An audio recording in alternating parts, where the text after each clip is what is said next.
Good morning বলো। Good morning. Good morning. হাম্পু দিদা সবাইকে। আচ্ছা, আমাদের এখন টিফিন। কি টিফিন খাচ্ছ বলো তো? ঘুগনি, তাই তো? আর রুটি পেঁয়াজ। রুটি পেঁয়াজ। আর এটা হচ্ছে আমার ঘুগনি। এর মধ্যে একটু বিট নুন দিয়েছি, তারপরে তোমার ভাজা মশলা দিয়েছি, তারপরে একটু বিট নুন লেবু দিয়েছি, দিয়ে আমি খাই। আর ওরটার মধ্যে বেশি কিছু দিইনি।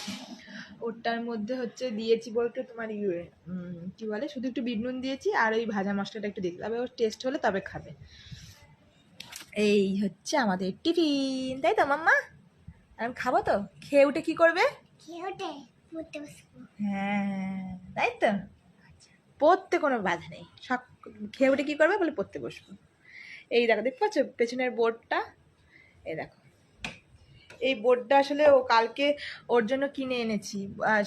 ওর কি ব্যাপার হয় বলো তো, লিখতে পারে কিন্তু স্কুলে তো ওদের সব কিছু বোর্ড কপি করতে হয়। ওটা বোর্ড দেখে কিছু না, মানে ঠিক মতন বুঝতে পারে না। বোর্ড দেখে কিছু ঠিক মতন অতটা মানে বোর্ডে যদি মানে সিএটি ক্যাট লেখা থাকে, ও না সিটা বুঝতে পারলে পরে যে আবার দুটো লিখতে হয় বোর্ড দেখে দেখে, সেটাও বুঝতে পারছে না।